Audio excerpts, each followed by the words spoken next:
साथियों, आज मैं बात करता हूं बजट 2023 हाइलाइट्स के बारे में। बहुत बड़ा बजट होता है। पहले भी मैं कई वीडियो बना चुका हूं, शॉर्ट्स भी बना चुका हूं, लेकिन फिर भी कुछ विषय अभी तक बाकी हैं। आज मैं उनको कवर करने की कोशिश करता हूं। ये आप देखेंगे सबसे पहले micro, small and medium enterprises. Budget 2023 के अंदर जो चेंजेस हुए थे वो माइक्रो और स्मॉल के लिए हुए थे, मीडियम के लिए नहीं हुए थे। कभी भी कंफ्यूज नहीं होना।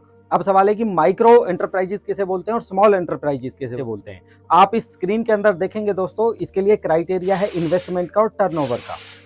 अगर किसी बिजनेस के अंदर इन्वेस्टमेंट 1 करोड़ या इससे कम होता है या उसकी टर्नओवर 5 करोड़ या इससे कम होती है, दोनों में से एक क्राइटेरिया फुलफिल हो जाता है तो उसको हम माइक्रो एंटरप्राइजेस बोलते हैं।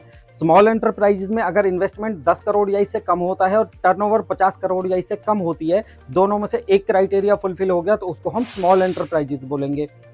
तो बजट 2023 इन दो चीजों के ऊपर आया था, माइक्रो और स्मॉल के लिए। ये एप्लीकेबिलिटी किसके ऊपर है? कोई भी प्रोप्राइटरशिप फर्म हो, पार्टनरशिप फर्म हो, प्राइवेट लिमिटेड, एलएलपी या कोई भी इंडिविजुअल बिजनेस करता हो, सभी के ऊपर ये एप्लीकेबल होता है।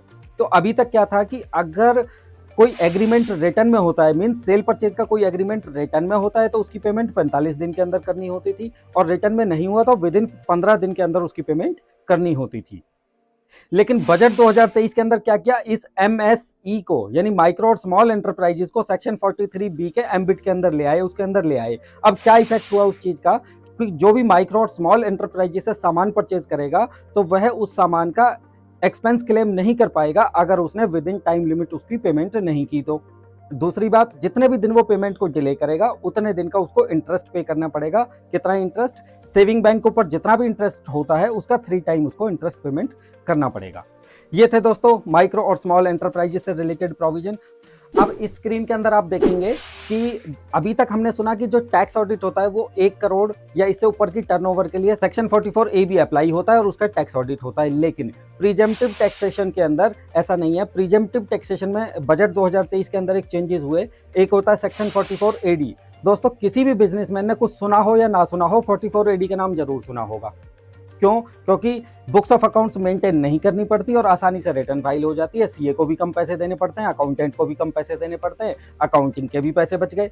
तो दोस्तों, सेक्शन 44AD के अंदर बजट के अंदर चेंज हुआ कि पहले अगर किसी की टर्नओवर 2 करोड़ रुपए होती थी यानी अप टू 2 करोड़ रुपीज होती थी तो वो एक 8% या 6% के अकॉर्डिंग अपना प्रॉफिट दिखा के रिटर्न फाइल करा देता था। अब इस बजट के अंदर उस 2 करोड़ की लिमिट को बढ़ा के 3 करोड़ रुपए कर दिया गया है। यानी अगर किसी की टर्नओवर 3 करोड़ रुपए तक होगी और उसकी बिजनेस से टोटल कैश की रिसिप्ट 5% या उससे कम होंगी, तब ये प्रोविजन उसके ऊपर अप्लाई हो जाएगा और उसे टैक्स ऑडिट नहीं कराना पड़ेगा।